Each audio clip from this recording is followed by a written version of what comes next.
अध्यक्ष महोदय, मी अर्थसंकल्प तर सादर करणारच आहे, परंतु सन्माननीय भास्कररावांनी एक मुद्दा इथे उपस्थित केला आहे. मी देखील कालपासून पेपरला किंवा टीव्हीला काही बघतो. अध्यक्ष महोदय, मधल्या काळामध्ये देखील अशाच पद्धतीनं निगेटिव्ह त्याच्यामध्ये फेक नरेटिव्ह असं निर्माण करण्याचा प्रयत्न करण्यात आला. मी पण आज राज्याचा 10व्यांदा अर्थसंकल्प सादर करत आहे. त्याच्यावर अध्यक्ष महोदय, मलाही ह्या गोष्टीचा थोडा बहुत अनुभव आहे. जनतेचा पाठिंबा होता, सभागृहाचा पाठिंबा होता, म्हणूनच मी ते करू शकलो, हे मी कदापि विसरू शकत नाही. परंतु अध्यक्ष महोदय, अशा प्रकारची चर्चा करणं आणि ते आधीच करणं आणि काहीतरी लोकांच्या मध्ये फेक नरेटिव्ह निर्माण करणं हे कुठेतरी अध्यक्ष महोदय थांबलं पाहिजे. याची नोंद आपण देखील त्या ठिकाणी घेतली पाहिजे, अशी मी सुरुवातीलाच आपल्याला विनंती करतो. सन्माननीय अध्यक्ष महोदय, मी आपल्या अनुमतीने सन 2024-25 या वर्षाचा अतिरिक्त अर्थसंकल्प सभागृहाला सादर करतो आहे. उदंड पाहिले, उदंड ऐकिले, उदंड वर्णिले क्षेत्र महिमे, ऐसी चंद्रभागा ऐसे भीमा तीर, ऐसा विटेवर देव कोठे, ऐसे संत जन ऐसे हरीचे दास, ऐसा नाम घोष सांगा कोठे, तुका म्हणे आम्हा अनाथा कारणे, पंढरी निर्माण केली देवे. बोला कुंडली वरते हरी विठ्ठल, श्री ज्ञानदेव तुकाराम, पंढरीनाथ महाराज की जय. अध्यक्ष महोदय, श्री संत तुकाराम महाराजांनी वर्णन केलेल्या महाराष्ट्राचा आराध्य दैवत श्री विठ्ठलाच्या दर्शनाला अवघ्या महाराष्ट्रातून वैष्णवांच्या दिंड्या निघाल्या आहेत. जगद्गुरु संत तुकाराम महाराजांच्या पालखीचे आजच देहूतून प्रस्थान होते आहे. ज्ञानेश्वर माऊलींची पालखी उद्या आळंदीवरून निघेल. साधारण 1000 वर्षाची परंपरा असलेल्या या वारीशी वारकरी भक्तिमार्गाशी महाराष्ट्राची नाळ जोडलेली आहे, याची जाणीव या सरकारला आहे. महाराष्ट्राची ओळख म्हणून जिची जगभर दखल घेतली जाते, त्या पंढरपूरच्या वारीचा म्हणूनच आपण जागतिक वारसा नामांकनासाठी युनेस्कोकडे प्रस्ताव पाठवतो आहेत. आपल्या परंपरेची पताका खांद्यावर घेऊन जाणाऱ्या लाखो वारकऱ्यांविषयी कृतज्ञता म्हणून सरकारने या वर्षापासून प्रतिदिंडी 20,000 रुपये निधी देण्याचा निर्णय घेतला आहे. निर्मल वारीसाठी 36,71,00,000 रुपयांचा निधी उपलब्ध करून दिला आहे.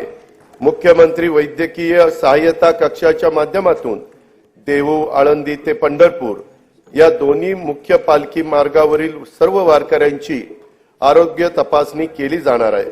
आवश्यकतेनुसार मोफत औषधोपचार देखील केले जाणार आहेत.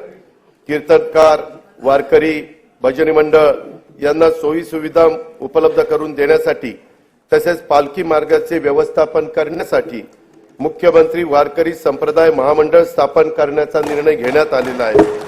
लोकसभेच्या नुकत्याच झालेल्या निवडणुकीमध्ये राष्ट्रीय लोकशाही आघाडीला बहुमत प्राप्त झाले आहे.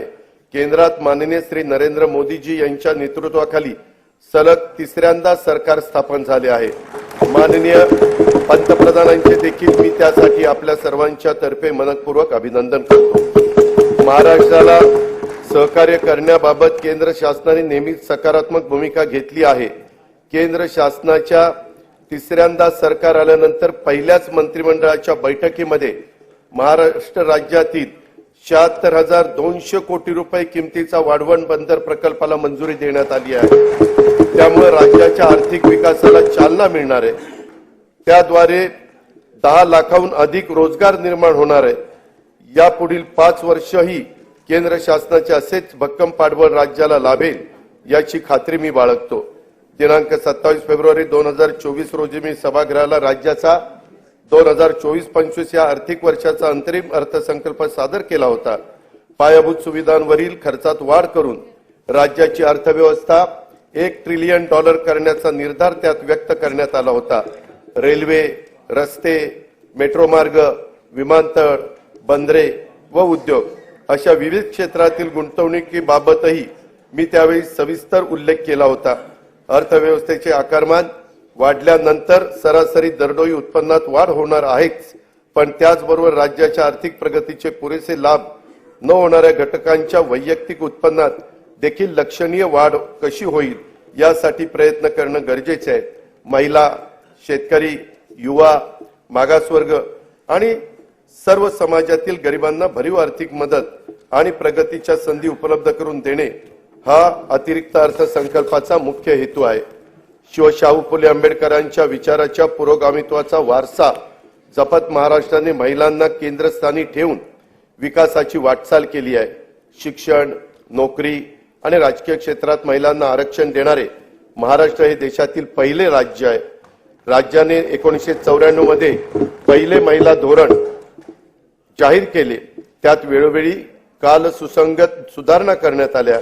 नुकतेच राज्याचे चौथे अष्टसूत्री महिला धोरण जाहीर करण्यात आले आहे। महिला व मुलींना सामाजिक, प्रशासकीय आणि राजकीय क्षेत्रात समान हक्क व दर्जा प्राप्त होण्यास करता पोषण आहार, स्वास्थ्य, शिक्षण, उद्योजकता तसेच कौशल्य विकास आणि रोजगारांसाठी विविध योजना प्रभावीपणे राबवण्यात येतील। मुलींचे जन्माचे स्वागत करणारी आणि तिला वय वर्ष 18 पर्यंत अर्थसहाय्य करणारी लेक लाडकी योजना, गर्भवती मातांचे आरोग्य व संस्थात्मक प्रसूतीकरता जननी सुरक्षा योजना, प्रधानमंत्री मातृवंदना योजना, बचत गटाच्या माध्यमातून ग्रामीण महिलांचे सक्षमीकरण, बस प्रवासामध्ये सवलत, महिलांच्यासाठी विशेष बस, घर खरेदीसाठी मुद्रांक शुल्कात सवलत, कौटुंबिक समस्याग्रस्त महिलांच्यासाठी शक्ती सदन योजना, नोकरी करणाऱ्या महिलांच्यासाठी व्यवसाय करातून सूट, महिला वसतिगृहे, महिला केंद्रित पर्यटन धोरण अशा विविध योजनांची प्रभावी अंमलबजावणी करण्यात येत आहे। स्त्री ही कुटुंबाचा आधार असते, आता ती एकूणच समाजाचाच केंद्रबिंदू होते आहे। कुटुंबाचं व्यवस्थापन आणि अर्थार्जन अशा दोन्ही आघाड्यांवर ती लढते आहे। एक हाती कुटुंब सांभाळणाऱ्या, कर्तबगार मुलं घडवणाऱ्या महिलाही आपल्याला पाहायला मिळतात। वेगवेगळ्या परीक्षांच्या निकालाच्या वेळी तर मुलींची आघाडी हा तर आता नियमित होऊ पाहतो आहे। अशा आपल्या कर्तृत्वान माय भगिनींना संधीची कवाडे आणखी खुली करणे, त्यांना प्रोत्साहन देणे हे सरकार म्हणून आपले कर्तव्यच आहे। म्हणून आमच्या लेकी बहिणींच्यासाठी मुख्यमंत्री माझी लाडकी बहीण योजना ही महत्वाकांक्षी आणि व्यापक योजना आज मी घोषित करत आहे। महिलांचे आर्थिक स्वातंत्र्य व स्वावलंबन, आरोग्य व पोषणासहित सर्वांगीण विकासासाठी या योजनेअंतर्गत वय 21 ते 60 वर्ष वयोगटातील पात्र महिलांना शासनातर्फे दरमहा 1,500 रुपये प्रदान करण्यात येतील।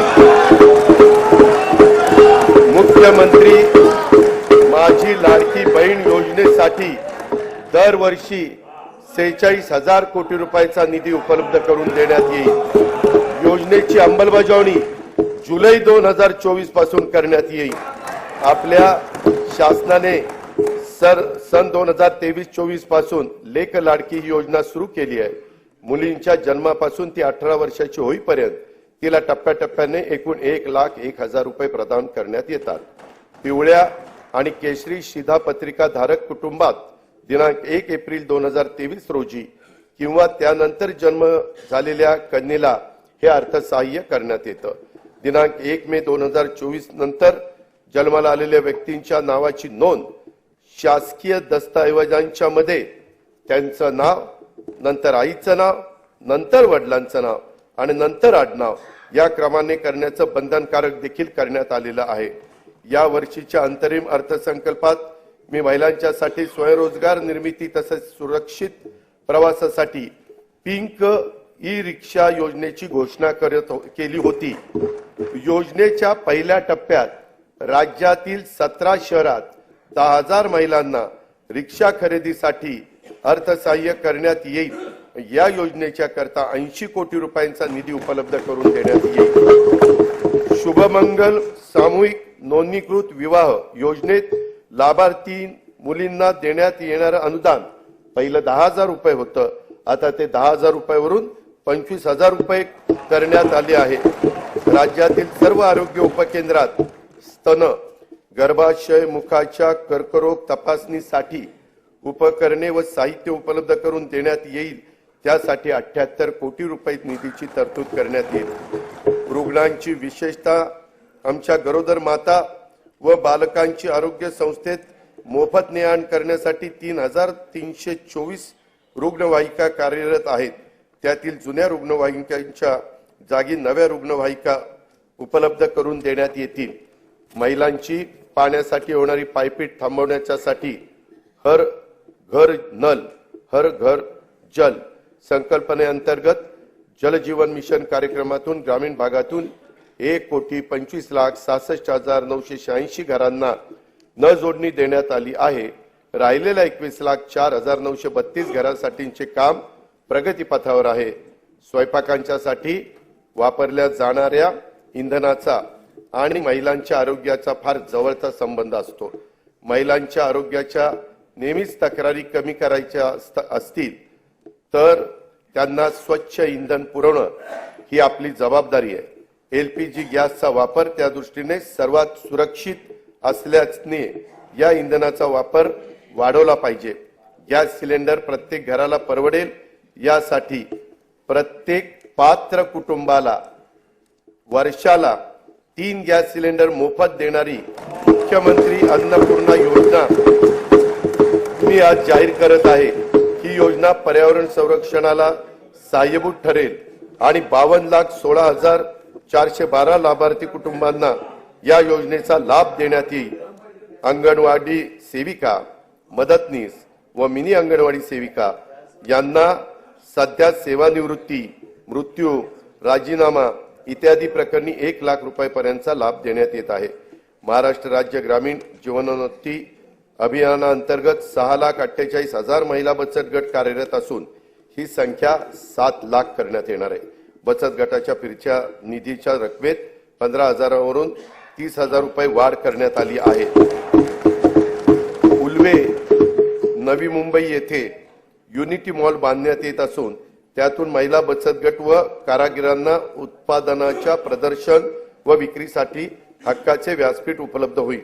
महिला बचत गटांनी उत्पादित केलेल्या वस्तूंना सध्या उमेद मार्ट आणि ई-कॉमर्स ऑनलाईन प्लॅटफॉर्म तसेच प्रदर्शनाच्या माध्यमातून बाजारपेठ उपलब्ध करून दिली जाते। याद्वारे आतापर्यंत 15 लाख महिला ह्या लखपती दीदी होण्याचा मान मिळाला असून या वर्षात 25 लाख महिलांना लखपती करण्याचं उद्दिष्ट शासनाने ठरवलेलं आहे। महिला लघु उद्योजकांसाठी या आर्थिक वर्षापासून पुण्यश्लोक अहिल्यादेवी होळकर महिला स्टार्टअप योजना सुरू करण्यात येणार आहे। स्टार्टअपच्या अनुषंगाने अखिल भारतीय स्तरावरील महासंमेलन राज्यात आयोजित करण्यात येईल। पर्यटन क्षेत्रातील महिला लघु उद्योजकांनी 15 लाख रुपयांपर्यंत घेतलेल्या कर्जावरील व्याजाचा परतावा शासनाकडून करण्यासाठी आई योजना सुरू करण्यात आली आहे। त्यातून 10,000 रोजगार निर्माण होणार आहे। महिला व बालकांविरुद्धच्या अत्याचाराचे खटले देखील चालवण्यासाठी 100 विशेष जलदगती न्यायालयांना आवश्यक तो निधी राज्य शासन उपलब्ध करून देत आहे। राज्यामधील व्यावसायिक शिक्षणामध्ये मुलींचं प्रमाण वाढवण्यास शासन कटिबद्ध आहे। अभियांत्रिकी, वास्तुशास्त्र, औषध निर्माणशास्त्र, वैद्यकीय तसेच कृषी विषयक सर्व व्यावसायिक पदविका अभ्यासक्रमासाठी प्रवेशित 8 लाख रुपयांपर्यंतच्या वार्षिक कौटुंबिक उत्पन्न असणाऱ्या इतर मागासवर्ग तसेच आर्थिक दृष्ट्या दुर्बल घटकातील मुलींना शिक्षण शुल्क व परीक्षा शुल्कामध्ये 100% प्रतिपूर्ती करण्यात येईल।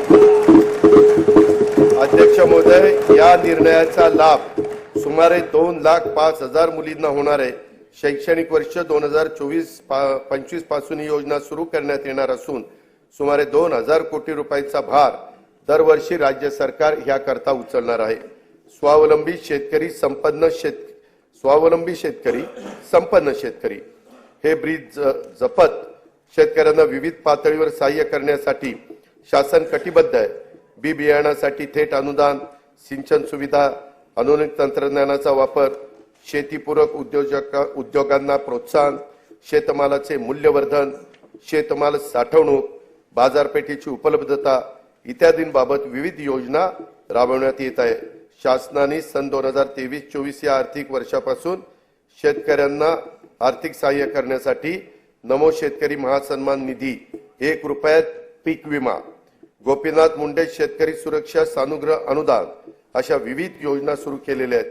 शेती आणि संबंधित क्षेत्राच्या ठळक तरतुदीकडे मी आता सभागृहाचं लक्ष वेधित आहे। नैसर्गिक आपत्तीमुळे झालेल्या शेती पिकांच्या नुकसानापोटी शेतकऱ्यांना जुलै 2022 पासून 15,245 कोटी 76 लाख रुपयांची मदत करण्यात आलेली आहे। नोव्हेंबर डिसेंबर 2023 मधील अवकाळी पावसामुळे बाधित झालेल्या 24,47,000 शेतकऱ्यांना आतापर्यंत 2,253 कोटी रुपयांची मदत देण्यात आली आहे। नुकसानीच्या क्षेत्राची मर्यादा 2 ऐवजी यावेळेस 3 हेक्टर करण्यात आली आहे। राज्य आपत्ती प्रतिसाद निधीच्या निकषापेक्षा अधिक दराने ही मदत करण्यात आली आहे। खरीप हंगाम 2023 करता राज्यातील 40 तालुक्यांमध्ये दुष्काळ तर 1021 महसूल मंडळामध्ये दुष्काळ सदृश परिस्थिती जाहीर करण्यात आली असून तिथे विविध सवलती लागू करण्यात आल्या आहेत। नुकसानीचे पंचनामे जलद व पारदर्शक होण्याकरता नागपूर विभागामध्ये घेतली गेलेली ई पंचनामा प्रणालीची चाचणी यशस्वी झाल्याने ही प्रणाली आता संपूर्ण राज्यामध्ये लागू करण्यात येणार आहे। नमो शेतकरी महासन्मान निधी योजनेअंतर्गत आज तागायत एकूण 92,43,000 शेतकरी कुटुंबांना 5,318 कोटी 47 लाख रुपयाचं अनुदान देण्यात आलेलं आहे। 1 रुपयात पीक विमा योजनेअंतर्गत 59,57,000 शेतकऱ्यांना 3,504 कोटी 66 लाख रुपयाची रक्कम आजपर्यंत अदा करण्यात आलेली आहे। गोपीनाथ मुंडे शेतकरी अपघात सुरक्षा सानुग्रह अनुदान योजनेअंतर्गत 2,694 शेतकरी कुटुंबांना 52 कोटी 82 लाख रुपयांचे अनुदान वाटप करण्यात आलेले आहे। महात्मा ज्योतिराव फुले शेतकरी कर्जमुक्ती योजनेअंतर्गत पीक कर्जाची नियमित परतफेड करणाऱ्या 14,33,000 शेतकऱ्यांना प्रोत्साहनपर रक्कम 5,190 कोटी रुपये अदा करण्यात आलेली आहे।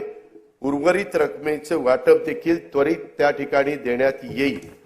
नानाजी देशमुख कृषी संजीवनी प्रकल्पाच्या पहिल्या टप्प्यात विदर्भ आणि मराठवाड्यातील 16 जिल्ह्यांच्यासाठी 5,469 कोटी रुपयांच्या विविध योजना यशस्वीपणे पूर्ण करण्यात आल्या आहेत।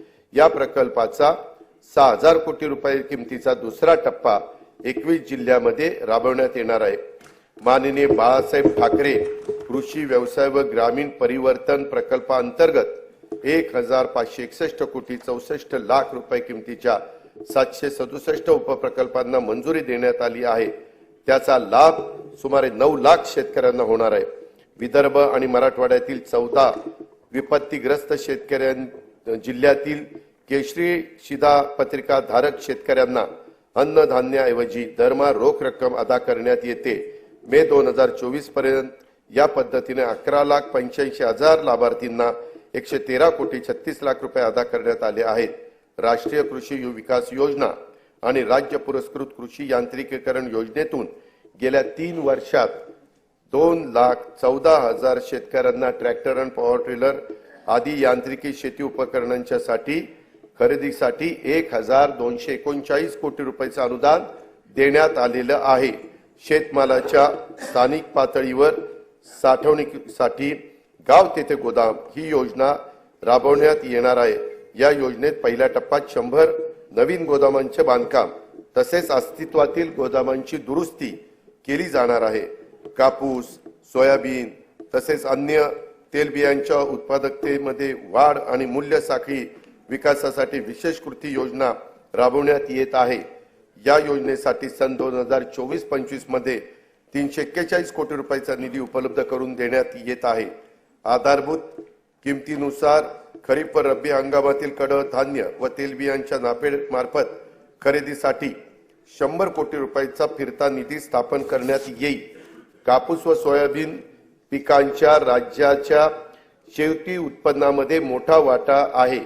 मागील वर्षी आंतरराष्ट्रीय घडामोडी व अन्य कारणामुळे झालेल्या किमतीतील घसरणीमुळे शेतकऱ्यांना नुकसान सोसावं लागलं। शेतकऱ्यांना दिलासा देण्यासाठी खरीप पणन हंगाम 23-24 मध्ये कापूस व सोयाबीन उत्पादक शेतकऱ्यांना 2 हेक्टर प्रमाणे हेक्टरच्या मर्यादेत प्रति हेक्टरी 5,000 रुपयाचा सहाय्य देण्याची घोषणा मी करीत आहे। अध्यक्ष महोदय, ही घोषणा निर्णय कॅबिनेटने मागच घेतला होता, पण 3 दिवसात आचारसंहिता लागली, त्यामुळे नंतर आम्हाला त्याचे मी देखील काही कालपासून वितरण करायला किंवा टीव्हीला काही होतं। आता आम्ही अध्यक्ष महोदय मधल्या काळामध्ये देखील अशा पद्धतीने 5,000 रुपयाचा त्याच्यामध्ये फेक नरेटिव्ह शेतकऱ्यांच्या निर्माण करण्याचा प्रयत्न करण्यात आला, सरकारने घेतलेला आहे। मी पण आज राज्याचा शेतकऱ्यांना अर्थसंकल्प सादर करत आहे 2023-24 अध्यक्ष महोदय, मला या गोष्टीचा थोडा बहुत अनुभव आहे। 66 लाख जनतेचा पाठिंबा होता, म्हणूनच मी ते कांदा आणि कापसाच्या हमीभावाने खरेदी करण्यासाठी अध्यक्ष महोदय अशा प्रकारची चर्चा करणं, निर्माण करणे आधीच करणं आणि काहीतरी लोकांच्या 2023-24 मध्ये निर्माण करणं 6 लाख हे कुठेतरी अध्यक्ष महोदय थांबलं पाहिजे, याची नोंद आपण देखील त्या ठिकाणी घेतली पाहिजे। 1,000 मी सुरुवातीलाच आपल्याला विनंती करतो, प्रोत्साहन रक्कम सन्माननीय अध्यक्ष महोदय आली आहे। मी आपल्या अनुमतीने 2024 नवीन या वर्षाचा अतिरिक्त अर्थसंकल्प सभागृहाला सादर करतोय। पशुसंवर्धन उदंड पाहिले उदंड ऐकिले आणि उदंड वर्णिले या क्षेत्र महिमे उद्योजक ऐसी चंद्रभागा ऐसे भीमा तीर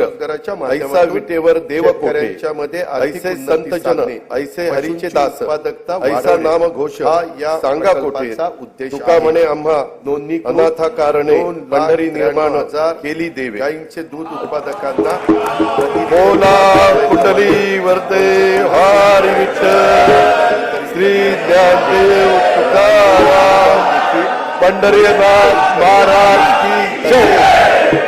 गायीचे दूध उत्पादक अध्यक्ष महोदय आधार देण्यासाठी श्री संत तुकाराम महाराजांनी वर्णन केलेल्या महाराष्ट्राचा आराध्य दैवत 5 रुपया श्री विठ्ठलाच्या दर्शनाला अवघ्या महाराष्ट्रातून 2,000 वैष्णवांच्या दिंड्या निघाल्या पासून जगद्गुरू संघवण्यात येईल असेही मी जाहीर करत आहे। शेळी मेंढी पालन व्यवसायातील संख्यात्मक व गुणात्मक वाढीसाठी पुण्यश्लोक अहिल्यादेवी होळकर महाराष्ट्र मेंढी व शेळी विकास महामंडळाच्या भाग भांडवलात लक्षणीय वाढ करण्यात आली आहे। शेळी मेंढी पालन आणि कुक्कुटपालनाला प्रोत्साहन देण्यासाठी 2 नवीन प्रकल्प राबवण्यात येत आहे। राज्याचा मत्स्य उत्पादनात गेल्या 2 वर्षात मोठ्या प्रमाणामध्ये वाढ झाली आहे।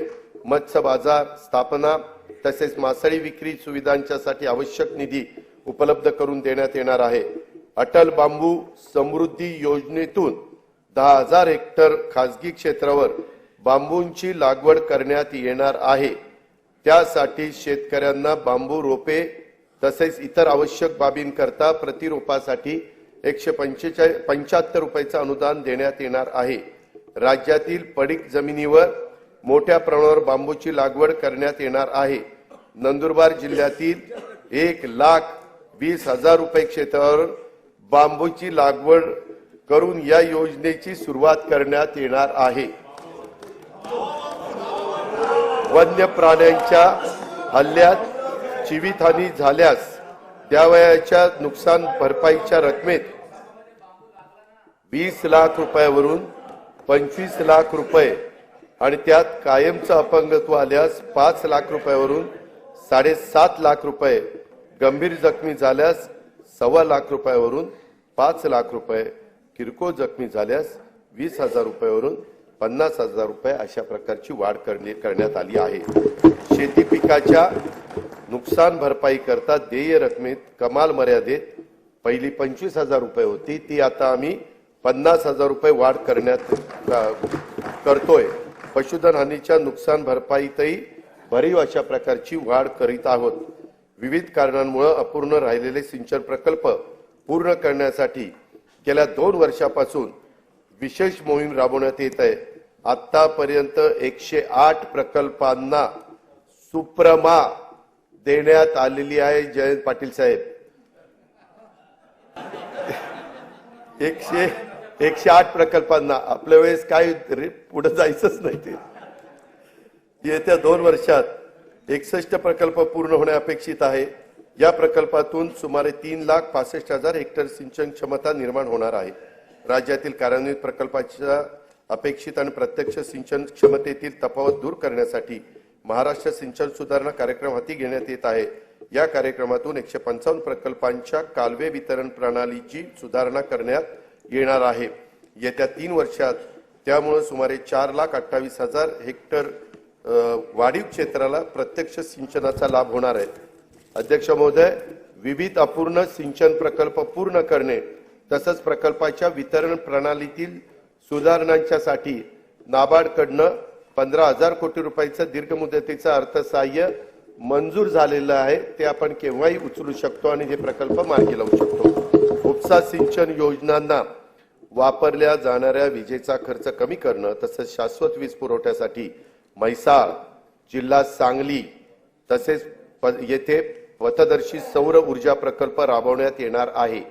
या प्रकल्पाची अंदाजित किंमत 1,594 कोटी रुपये असून त्याचा लाभ सांगली आणि सोलापूर जिल्ह्यातील सुमारे 75,000 शेतकरी कुटुंबांना होणार आहे। स्वच्छ व हरित ऊर्जेचे ध्येय साध्य करण्यासाठी सर्व शासकीय उपसा जलसिंचन योजना सौर ऊर्जीकरण करण्यात येणार आहे। त्यामध्ये जनाई, शिरसाई, पुरंदर या उपसा सिंचन योजनांचाही समावेश आहे। या योजनांच्यासाठी 4,200 कोटी रुपयाचा खर्च अपेक्षित आहे। विदर्भातील नागपूर, वर्धा, अमरावती, यवतमाळ, अकोला, बुलढाणा या जिल्ह्यातील 3,71,277 हेक्टर क्षेत्रात सिंचनाचा लाभ देण्यासाठी वैनगंगा नळगंगा नदीजोड प्रकल्पाद्वारे गोसीखुर्द प्रकल्पातून 62.57 टीएमसी पाणी वळवण्याचे नियोजन आहे। कोल्हापूर आणि सांगली जिल्ह्यातील पुरामुळे होणारी जीवित वैविध्यहानी टाळावी आणि अतिरिक्त पाणी दुष्काळग्रस्त भागात वळवता यावे यासाठी जागतिक बँकेच्या सहाय्याने 3,200 कोटी रुपये किमतीचा महाराष्ट्राचा प्रतिसादक्षम विकास कार्यक्रम राबवण्यात येणार आहे। जलयुक्त शिवार अभियान 2 अंतर्गत मार्च 2024 अखेर 49,651 कामे पूर्ण झाली असून यावर्षी 650 कोटी रुपयांचा निधीची तरतूद करण्यात आली आहे। गाळ मुक्त धरण, गाळ युक्त शिवार योजनेअंतर्गत राज्यातील एकूण 338 जलाशयातून गाळ काढण्याचं काम सुरू आहे। लोकसहभागाच्या आतापर्यंत 83,39,39,818 घनमीटर गाळ काढण्यात आला आहे। शेतकऱ्यांना दिवसा अखंडित वीज पुरवठा करण्यासाठी कृषी वाहिन्यांचे विलगीकरण आणि सौर ऊर्जाकरण करण्याचा 15,000 कोटी रुपयाचा प्रकल्प हाती घेण्यात आला आहे। शेतकऱ्यांना मोफत वीज उपलब्ध व्हावी, मोफत यासाठी मागेल त्याला सौर ऊर्जा पंप या योजनेच्या करता 8,50,000 शेतकऱ्यांना सौर ऊर्जा पंप उपलब्ध करून देण्याचे मी जाहीर करीत आहे। अध्यक्ष महोदय, तूफानों में संभलना जानते हैं, अंधेरों को बदलना जानते हैं, चिरागों का कोई मजहब नहीं है, ये हर महफिल में जलना जानते हैं। माननीय पंतप्रधान नरेंद्र मोदी यांच्या नेतृत्वाखाली सरकारच्या दूरदर्शी धोरणामुळे 2047 पर्यंत भारत विकसित देश म्हणून उदयाला येईल। भारत ही जगातील 3री मोठी अर्थव्यवस्था होण्याच्या वाटेवर आहे। अर्थव्यवस्थेच्या या वाढीमध्ये तरुण उद्योजकांचा वाटा मोठा असणार आहे। युवा वर्गाला अधिक सक्षम, कुशल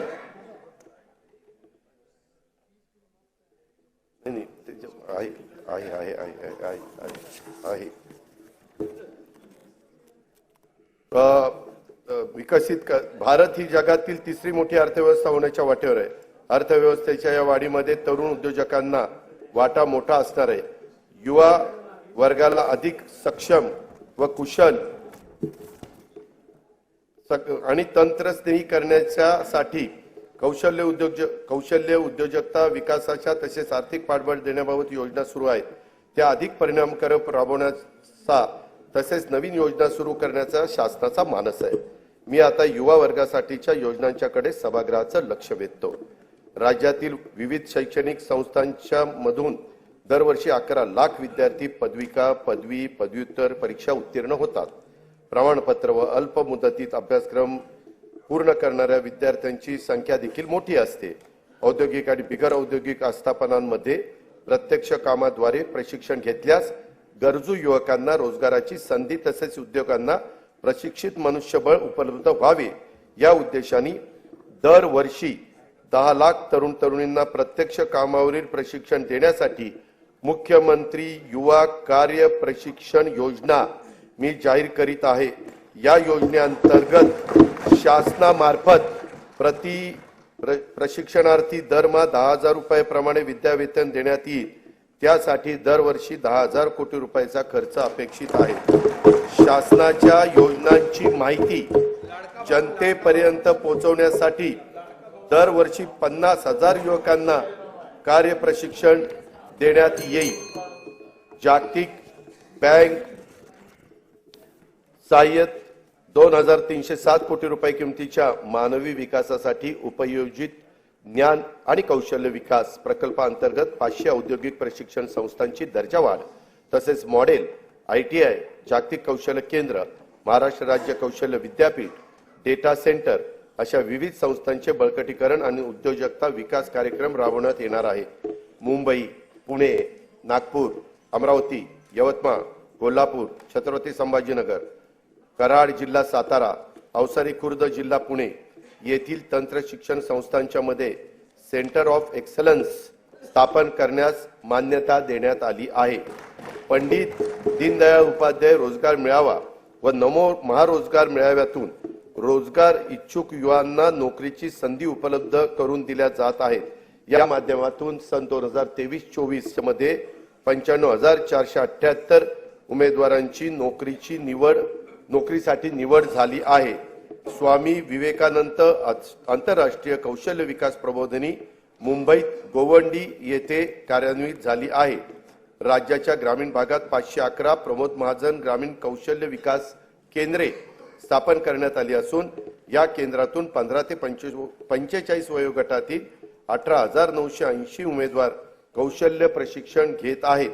विविध समाज घटकांच्यासाठी रोजगारभिमुख प्रशिक्षण कार्यक्रम तसेच संशोधनाचे काम करण्यासाठी आदिवासी संशोधन प्रशिक्षण संस्था TRTI, डॉक्टर बाबासाहेब आंबेडकर संशोधन व प्रशिक्षण संस्था बार्टी, छत्रपती शाहू महाराज संशोधन व प्रशिक्षण संस्था सारथी, महात्मा ज्योतिबा फुले संशोधन व प्रशिक्षण संस्था महाज्योती, महाराष्ट्र संशोधन व प्रशिक्षण प्रबोधिनी अमृत इत्यादी संस्था काम करतायत। या संस्थांच्या मार्फत एकूण 2,51,393 विद्यार्थ्यांना रोजगारभिमुख प्रशिक्षण देण्यात आले असून त्यापैकी 52,000 विद्यार्थ्यांना नोकरीच्या संधी प्राप्त झालेल्या आहेत। शाश्वत ऊर्जा, आरोग्य तसंच कृषी क्षेत्रात कृत्रिम बुद्धिमत्तेच्या वापराबाबत संशोधनासाठी राज्यातील विद्यापीठ आणि संशोधक यांच्या संयुक्त विद्यमाने संशोधन व नव उपक्रम केंद्रे स्थापित करण्यात आली आहेत। त्यासाठी विद्यापीठ व शासनाकडून प्रत्येकी 50 कोटी रुपये असा 100 कोटी रुपयांचा निधी उपलब्ध करून देण्यात येणार आहे। शबरी आदिवासी वित्त व विकास महामंडळामार्फत राबवण्यात येणाऱ्या स्वयंरोजगार अर्थसहाय्याच्या योजनेच्यासाठी 100 कोटी रुपयाची निधीची तरतूद करण्यात आलेली आहे। अनुसूचित जाती, अनुसूचित जमाती, विमुक्त जाती, भटक्या जमाती, इतर मागासवर्ग, विशेष मागास प्रवर्ग तसेच खुल्या प्रवर्गातील विद्यार्थ्यांना विदेशात उच्च शिक्षणासाठी शिष्यवृत्ती योजना राबवण्यात येत आहे। अल्पसंख्याक समुदायातील विद्यार्थ्यांसाठी देखील सन 2024-25 पासून विदेशी शिक्षणासाठी शिष्यवृत्ती योजना लागू करण्यात आली आहे। वसतिगृहात प्रवेश न मिळालेल्या आर्थिक दृष्ट्या दुर्बल घटकातील विद्यार्थ्यांना शैक्षणिक वर्ष 23-24 पासून डॉक्टर पंजाबराव देशमुख वसतिगृह निर्वाह भत्ता योजनेअंतर्गत भरीव वाढ करून दरवर्षी 38 ते 60 हजार रुपयापर्यंत निवास भत्ता देण्यात येत आहे। इतर मागासवर्गीय, विमुक्त जाती, भटक्या जमाती आणि विशेष मागास प्रवर्गातील उच्च शिक्षण घेणाऱ्या विद्यार्थ्यांना ज्ञानज्योती सावित्रीबाई फुले आधार योजनेअंतर्गत देखील भरीव वाढ करून दरवर्षी 38,000 ते 60,000 रुपयापर्यंत निवास भत्ता देण्यात येणार आहे। गोपीनाथ मुंडे ऊसतोड कामगार विकास महामंडळामार्फत ऊसतोड कामगारांच्या मुलामुलींच्यासाठी 82 शासकीय वसतिगृह स्थापन करण्यास मंजुरी देण्यात आलेली आहे. राज्यात सध्या 1 लाख लोकसंख्येमागे 84 डॉक्टर आहेत. सन 2035 पर्यंत आपल्याला 1 लाख लोकसंख्येमागे 100हून अधिक डॉक्टर करण्याची साठी वैद्यकीय महाविद्यालयाची प्रवेश क्षमता वाढवणं आवश्यक आहे. त्यासाठी राज्यात विविध ठिकाणी 100 विद्यार्थी प्रवेश क्षमतेची नवीन शासकीय वैद्यकीय महाविद्यालय आणि 430 खाटांचे संलग्न रुग्णालय स्थापन करण्यास मान्यता देण्यात आलेली आहे. त्यात जालना, हिंगोली, धाराशिव, परभणी, नाशिक, जळगाव, अमरावती, बुलढाणा, वाशिम, वर्धा, भंडारा, गडचिरोली, सातारा, अलिबाग, सिंधुदुर्ग, रत्नागिरी, पालघर आणि अंबरनाथ जिल्हा ठाणे या शहरांचा समावेश करण्यात आलेला आहे. मौजे, सावर, तालुका म्हसाळा, जिल्हा रायगड येथे 100 विद्यार्थी प्रवेश क्षमतेचे नवीन शासकीय युनानी महाविद्यालय स्थापन करण्यास मान्यता देण्यात आली आहे. बुलढाणा जिल्ह्यात नवीन शासकीय आयुर्वेदिक महाविद्यालय स्थापन करण्यात येणार आहे. शासकीय वैद्यकीय महाविद्यालयातील कनिष्ठ व वरिष्ठ निवासी डॉक्टर यांच्या विद्यावेतनात तसेच मानसेवी अध्यापकांच्या मानधनात देखील भरीव वाढ करण्यात आली आहे. ट्रस्ट सेक्टरमधील उद्योगांना देण्यात येणाऱ्या विशेष प्रोत्साहनामुळे नजीकच्या काळात राज्यात अंदाजे 1 लाख कोटी रुपयाची गुंतवणूक होणार असून त्यातून 50,000 रोजगार निर्माण होणार आहे.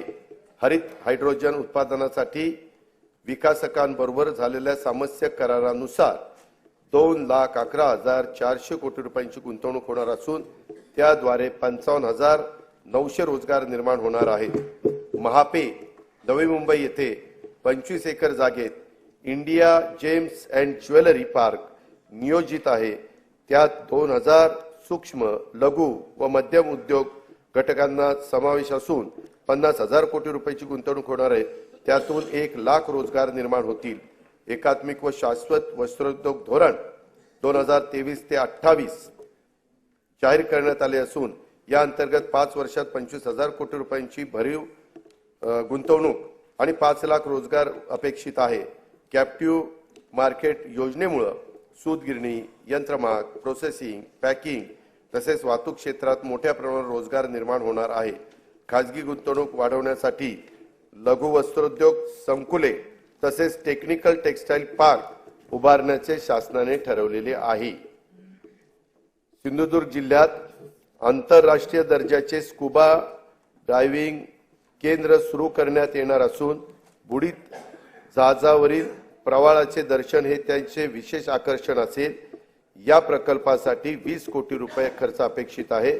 त्यातून 800 ते 1000 स्थानिकांना रोजगार उपलब्ध होईल.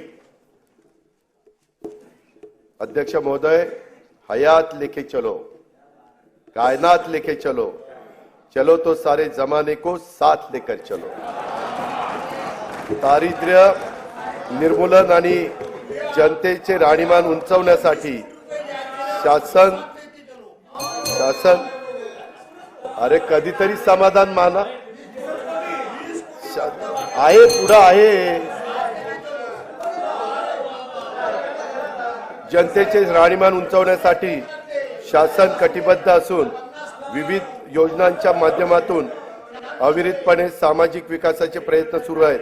अनुसूचित जाती उपाययोजनेखाली शाळा, आश्रमशाळा, विद्यार्थ्यांकरता वसतिगृह, शिष्यवृत्ती, आरोग्य सेवा, रोजगार इत्यादी करता विविध योजना राबवण्यात येतात.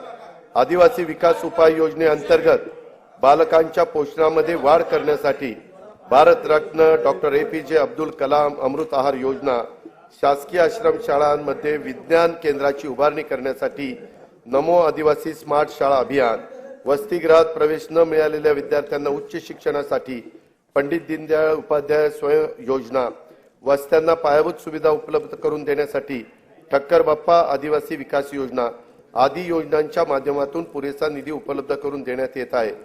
इतर मागासवर्ग, विमुक्त जाती, भटक्या जमाती, विशेष मागास प्रवर्गातील घटकांना उन्नती करता विविध योजना राबवण्यात येतात.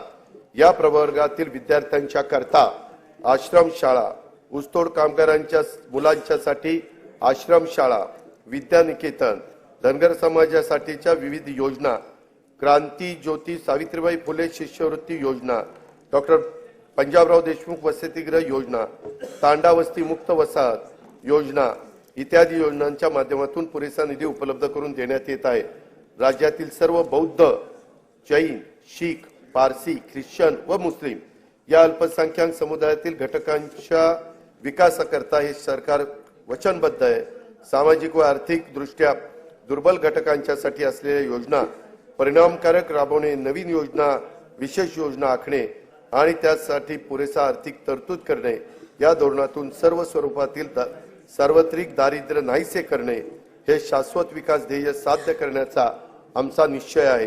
त्या दृष्टीने महत्त्वाच्या योजना मी सभागृहावर सादर करीत आहे। संजय गांधी निराधार योजना आणि श्रावणबाळ सेवा राज्य निवृत्ती योजनेतून आर्थिक दुर्बल घटकातील निराधार, विधवा आणि दिव्यांग वृद्ध नागरिकांना दरमहा अर्थसहाय्य देण्यात येते। या अर्थसहाय्यात 1000 रुपयावरून 1500 रुपये अशी वाढ करण्यात आली आहे। सन 2023-24 मध्ये 45,60,000 लाभार्थींना या योजनेतून 7,145 कोटी रुपयांचं वाटप देखील करण्यात आलं आहे। महिला आर्थिक विकास महामंडळ, महाराष्ट्र राज्य इतर मागासवर्ग वित्त विकास महामंडळ, वसंतराव नाईक विमुक्त जाती व भटक्या जमाती विकास महामंडळ, महात्मा फुले मागासवर्गीय विकास महामंडळ, साहित्यरत्न लोकशाहीर अण्णाभाऊ साठे विकास महामंडळ, संत रोहिदास चर्मोद्योग व चर्मकार विकास महामंडळ, शबरी आदिवासी वित्त विकास महामंडळ, महाराष्ट्र राज्य सरकारी आदिवासी विकास महामंडळ, पुण्यश्लोक अहिल्यादेवी महाराष्ट्र मेंढी व शेळी विकास महामंडळ, अण्णासाहेब पाटील आर्थिक विकास महामंडळ, शामराव पेजे आर्थिक विकास महामंडळ, संत शिरोमणी गोरोबा काका महाराष्ट्र माती कला मंडळ, महाराष्ट्र राज्य ऑटो रिक्षा व टॅक्सी चालक मालक कल्याणकारी महामंडळ, मौलाना आझाद अल्पसंख्याक आर्थिक विकास महामंडळ अशा विविध महामंडळाच्या माध्यमातून विविध समाज घटकांना उन्नतीकरता योजना राबवण्यात येत आहे। वसंतराव नाईक विमुक्त जाती व भटक्या जमाती विकास महामंडळाअंतर्गत राजे उमाजी नाईक आर्थिक विकास महामंडळ आणि पैलवान कैलासवासी मारुती चव्हाण वडार आर्थिक विकास मंडळ नव्याने निर्माण करण्यात आलेले आहे। महाराष्ट्र राज्य इतर मागासवर्गीय वित्त विकास महामंडळाअंतर्गत संत काशीबा गुरव युवा आर्थिक विकास महामंडळ, जगज्योती महात्मा बसवेश्वर आर्थिक विकास महामंडळ, संत सेनाजी महाराज केश शिल्पी महामंडळ नव्याने निर्माण करण्यात आलेले आहे। पानपिंपरी आणि मुसळीचे उत्पादन करणाऱ्या बारी समाजाच्या आर्थिक, सामाजिक आणि शैक्षणिक विकासासाठी संत श्री रूपलाल महाराज आर्थिक विकास महामंडळाची स्थापना करण्यात येणार आहे। नव्याने निर्माण करण्यात आलेल्या तसेच कार्यरत महामंडळाच्या निधीची पुरेशी तरतूद त्या ठिकाणी करण्यात येईल। 15 डिसेंबर 2022 पासून दिव्यांग कल्याण विभागाचे कामकाज सुरू झाले आहे। दिव्यांगांच्यासाठी शिक्षण, क्रीडा, कौशल्य विकास, प्रशिक्षण, रोजगार, उद्योग क्षेत्रातील विविध योजना राबवून त्यांना स्वावलंबी व सक्षम बनवण्याचे उद्दिष्ट आहे। दिव्यांग व्यक्तीचे स्वतःचे हक्काचे घर व्हावे यासाठी धर्मवीर आनंद दिघे घरकुल योजना राबवण्यात येणार असून पहिल्या टप्प्यात 34,400 घरकुल बांधण्याचे प्रस्तावित आहे। दिव्यांग व्यक्तींना दैनंदिन वापरासाठी इलेक्ट्रिक वाहनांचे वाटप करण्यात येत आहे। राज्याने याच वर्षी तृतीयपंथीयांचं बाबतचं आपले धोरण जाहीर केलं आहे। शासन आणि सार्वजनिक प्राधिकरणाकडून होणाऱ्या भरती प्रक्रियेमध्ये तसेच सर्व शासकीय योजनांच्या मध्ये स्त्री पुरुषांबरोबरच तृतीयपंथी हा लिंग पर्याय उपलब्ध करून देण्यात आला आहे। त्यामुळे तृतीयपंथी समुदायाला राज्य शासनाच्या योजनांचा लाभ घेणे आता सुलभ होणार आहे। धनगर समाजाच्या शैक्षणिक व सामाजिक उपक्रमासाठी खारघर नवी मुंबई येथे 4000 चौरस मीटरचा भूखंड उपलब्ध करून देण्यात आलेला आहे। महाराष्ट्र घरेलू कामगार कल्याण महामंडळामार्फत नोंदणीकृत घरेलू कामगारांच्यासाठी विविध कल्याणकारी योजना राबवण्यात येत आहे। मौलाना आझाद अल्पसंख्याक आर्थिक विकास महामंडळ राबवण्यात येणाऱ्या योजनांच्या करता अधिक निधी उपलब्ध करून देण्यासाठी कर्जावरील शासन हमीची मर्यादा 30 कोटीवरून 500 कोटी रुपये करण्यात आली आहे। महात्मा ज्योतिराव फुले जन आरोग्य योजना राज्यातील सर्व कुटुंबांना लागू करण्यात आली आहे। आरोग्य विमा संरक्षणाची रक्कम प्रति कुटुंब 1,50,000 वरून आता 5 लाख रुपये करण्यात आली आहे। आतापर्यंत 1000 रुग्णालयामध्ये उपचाराची सोय होती, त्याच्यात आता 900 रुग्णालयांची भर पडणार असून योजनेअंतर्गत 1356 प्रकारचे उपचार उपलब्ध झाले आहेत। सार्वजनिक आरोग्य विभागाच्या रुग्णालयामध्ये तपासण्या, चाचण्या आणि उपचार मोफत करण्यात येतात। या निर्णयामुळे बाह्य रुग्ण, आंतररुग्ण, लहान शस्त्रक्रिया, एक्सरे चाचणी आणि प्रयोगशाळा चाचण्यांमध्ये भरीव वाढ झाली आहे। शहरी भागातील गरजू जनतेसाठी विनामूल्य तपासणी, वैद्यकीय चाचण्या व उपचारांच्यासाठी सुविधा असलेले हिंदू हृदय सम्राट बाळासाहेब ठाकरे आपला दवाखाना 347 ठिकाणी कार्यान्वित करण्यात आलेला आहे। महाराष्ट्र राज्य बिगर कृषी सहकारी पतसंस्था नियामक मंडळाला पतसंस्थांच्या स्थिरीकरण व तरलतेसाठी 100 कोटी रुपयांचा निधी उपलब्ध करून देण्यात येणार आहे। प्रधानमंत्री आवास योजना, रमाई आवास योजना, शबरी, पारधी व आदिम आवास योजना, मोदी आवास योजना, यशवंतराव चव्हाण मुक्त वसाहत योजना, पुण्यश्लोक अहिल्यादेवी होळकर घरकुल योजना इत्यादी माध्यमातून पुढील 5 वर्षात 35,40,491 घरकुल बांधण्यात येणार आहेत। सन 2024-25 मध्ये विविध घरकुल योजनांच्या करता 7,425 कोटी रुपयांची तरतूद करण्यात आलेली आहे। बृहन्मुंबई महानगरपालिका क्षेत्रातील गिरणी कामगारांना 12,954 सदनिका वितरित करण्यात केल्या असून उर्वरित सदनिका उपलब्ध करून देण्याचे नियोजन करण्यात आलेले आहे। सन 2024-25 साठी स्वच्छ भारत अभियान ग्रामीणचा दुसऱ्या टप्प्यासाठी 1,886 कोटी 86 लाख निधीची तरतूद करण्यात आलेली आहे। राज्यातील अंगणवाडी कर्मचारी, आशा वर्कर, कोतवाल, पोलीस पाटील, ग्रामीण जीवनोन्नती अभियानातील संसाधन व्यक्ती यांच्या मानधनात भरीव वाढ करण्यात आलेली आहे। आता मी अर्थसंकल्पातील पायाभूत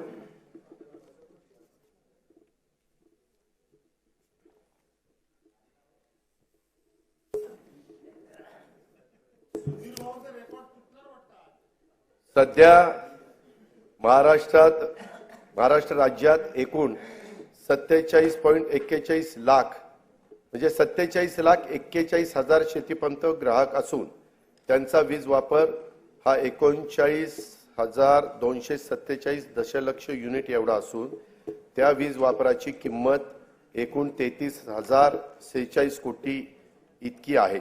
शासनाकडून दरवर्षी शेतीपंप ग्राहकांना 6,984 कोटी रुपये एवढी सबसिडी आणि रुपये 9,500 कोटी क्रॉस सबसिडीच्या माध्यमातून थेट मदत दिली जाते। महाराष्ट्र राज्यात शेतकऱ्यांना दिवसा वीज देण्याच्या करता कृषी क्षेत्राच्या सौर ऊर्जीकरणाचा मोठा प्रकल्प मुख्यमंत्री सौर कृषी वाहिनी योजना 2 राबवण्यात येत आहे।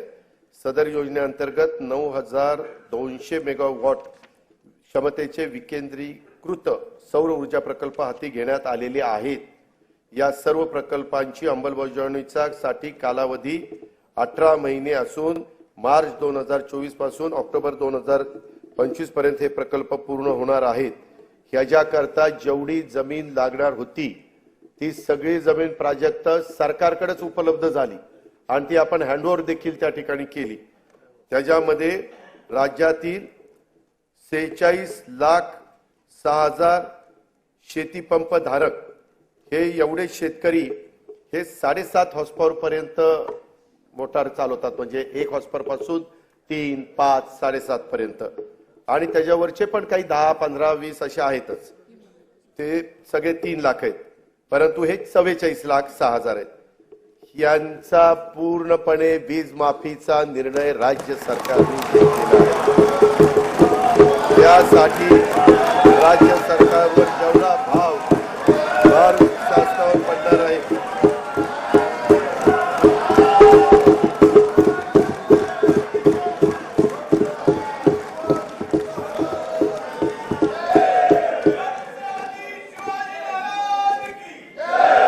आता मी अर्थसंकल्पातील पायाभूत सुविधा आणि अन्य महत्त्वाच्या सभागृहाचे लक्ष वेधतो। मुंबई, पुणे व नागपूर शहरांमध्ये एकूण 449 किलोमीटर लांबीच्या मेट्रो मार्गिका उभारण्याची मान्यता देण्यात आली असून 127 किलोमीटर लांबीच्या मार्गिका वाहतुकीसाठी खुल्या करण्यात आल्या आहेत। तसेच या आर्थिक वर्षात आणखी 37 किलोमीटर लांबीच्या मार्गिका वाहतुकीसाठी खुल्या करण्यात येणार आहे।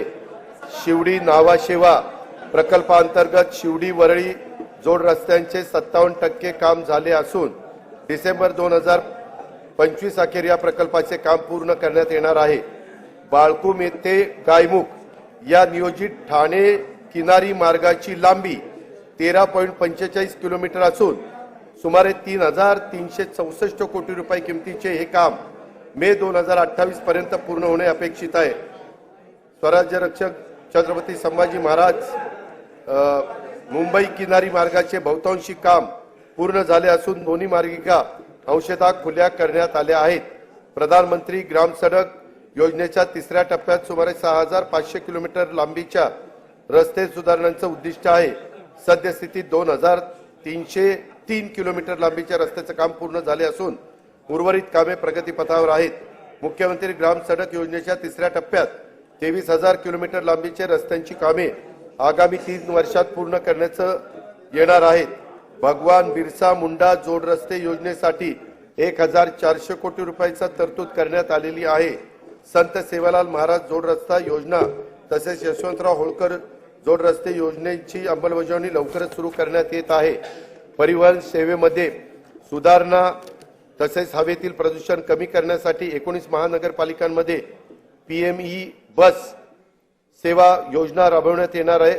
इलेक्ट्रिक बसेस उपलब्ध करणे, बस आगारे आणि विद्युत पायाभूत सुविधा उभारणी आदी बाबींचा या योजनेमध्ये समावेश आहे। अग्निशमन सेवाचा विस्तार आणि आधुनिकीकरण करण्यासाठी 615 कोटी रुपयाची योजना राबवण्यात येणार आहे। ही योजना ड वर्ग महानगरपालिका, सर्व नगर परिषदा व नगरपंचायतीमध्ये राबवण्यात येईल। धर्मादाय आयुक्तांच्या अधिपत्याखाली कार्यालयाचा मुंबई, नंदुरबार, नांदेड, वर्धा, अमरावती, कोल्हापूर येथील इमारतींच्या बांधकामासाठी अस्तित्वातील इमारतींचे नूतनीकरण करण्यासाठी 125 कोटी रुपयाचा निधी उपलब्ध करून दिला जाणार आहे। माननीय बाळासाहेब ठाकरे स्मृती मातोश्री ग्रामपंचायत बांधणी योजनेअंतर्गत 2,567 ग्रामपंचायत कार्यालयाच्या बांधकामांना मान्यता देण्यात आली आहे।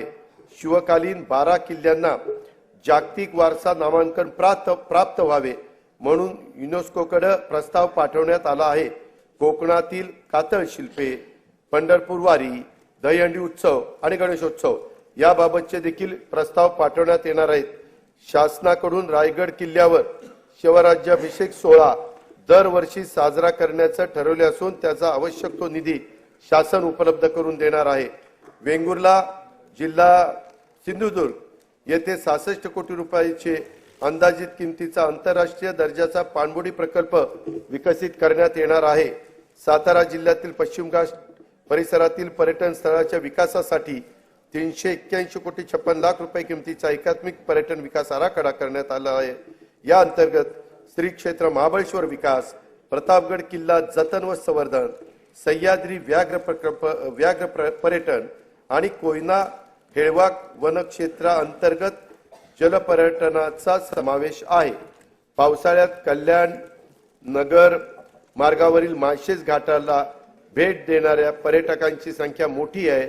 या घाटात सर्व सोयीयुक्त अत्याधुनिक व्ह्यूइंग गॅलरी उभारण्यात येईल। नागपूर जिल्ह्यातील रामटेक हे प्रभू रामचंद्राच्या पदस्पर्शाने पावन झालेले तीर्थक्षेत्र रामटेक विकास आराखड्यासाठी पहिल्या टप्प्यात 150 कोटी रुपयाच्या कामांना मान्यता देण्यात आली असून ही कामे प्रगतीपथावर आहे।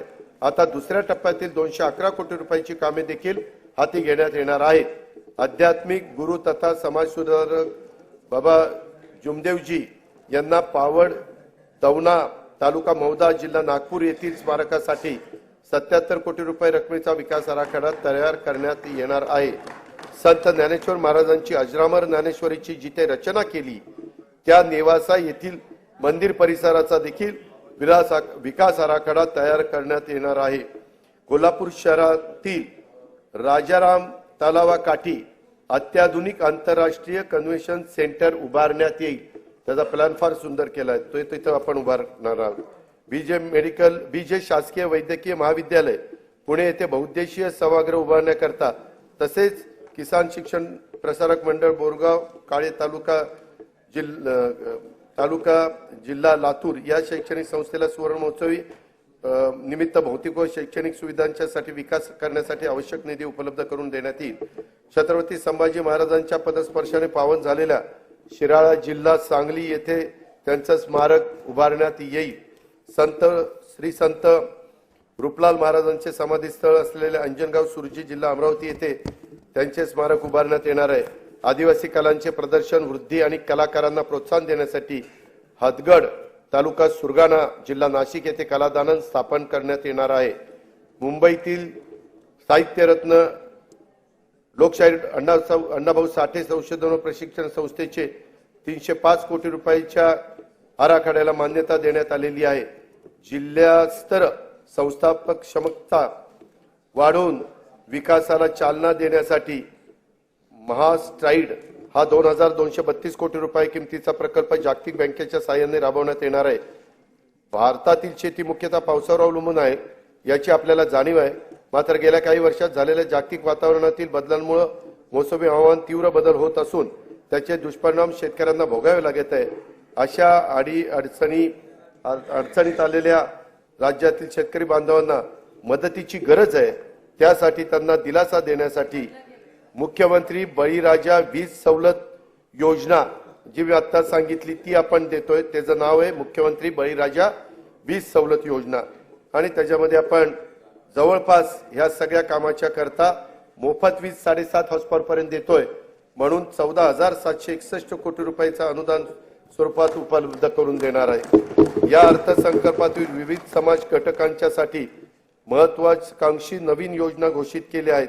राज्यातील सर्व योजनांचे लाभ लाभार्थ्यांच्यापर्यंत थेट पोहोचावेत यासाठी योजनांचे मूल्यमापन करून त्याचं सुसूत्रीकरण करण्यासाठी उच्चस्तरीय समिती देखील स्थापन करण्याचं ठरवण्यात आलेलं आहे।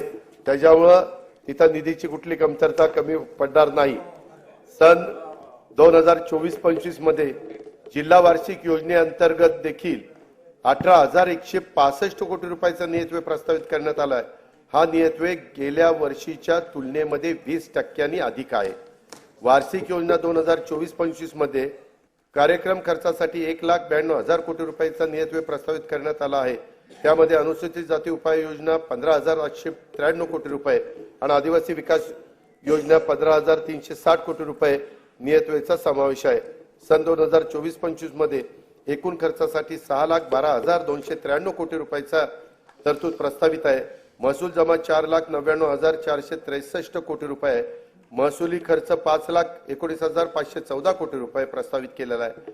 परिणामी 20,051 कोटी रुपये महसुली तूट अपेक्षित आहे। राज्याची राजकीय तूट आणि महसुली तूट राजकोषीय उत्तरदायित्व व वित्तीय व्यवस्थापन कायद्याने निश्चित केलेल्या मर्यादेच्या आत ठेवण्यात शासन यशस्वी ठरले आहे। सन 2024-25 ची राजकोषीय तूट 1,10,355 कोटी रुपये आहे। राज्याच्या आर्थिक विकासासाठी आणि समाजातील सर्व घटकांच्या कल्याणासाठी शासन सर्वतोपरी प्रयत्न करेल याची खात्री मी सभागृहाला देतो। आणि आता मी अर्थसंकल्पाचा भाग 2 कडे त्या ठिकाणी वळतो। मी आता अर्थसंकल्पाचा भाग 2 अध्यक्ष महोदय माननीय सभागृहासमोर सादर करीत आहे।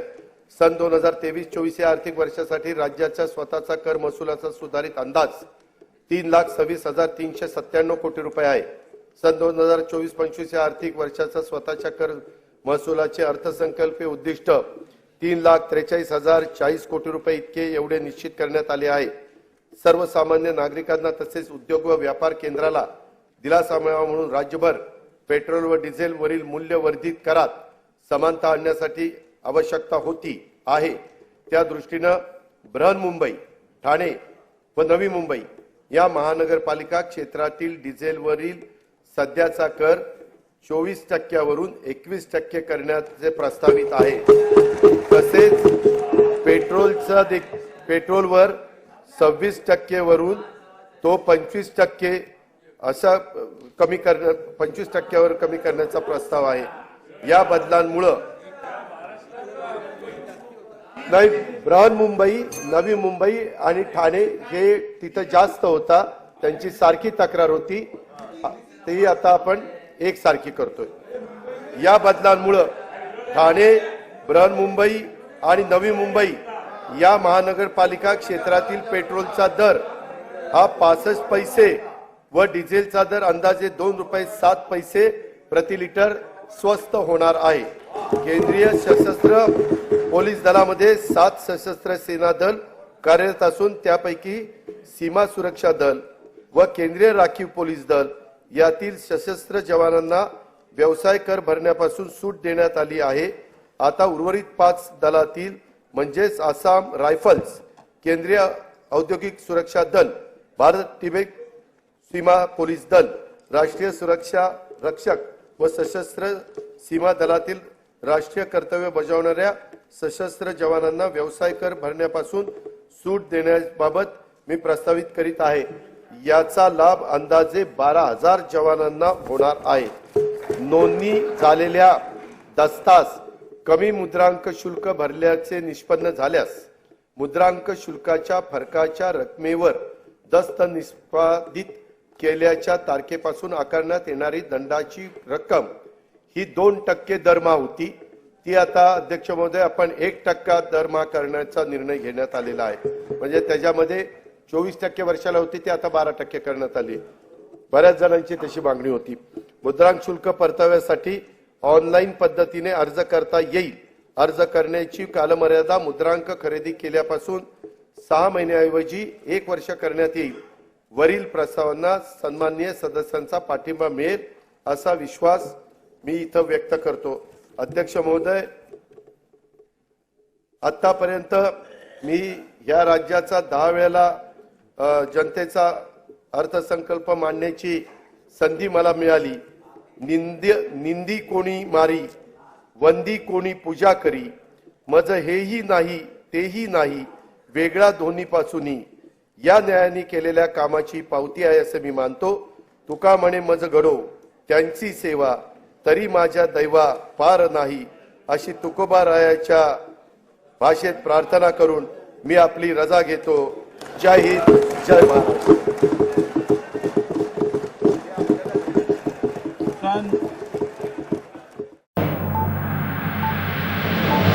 आप देख रहे हैं UCN न्यूज, खबर वही जो हो सही.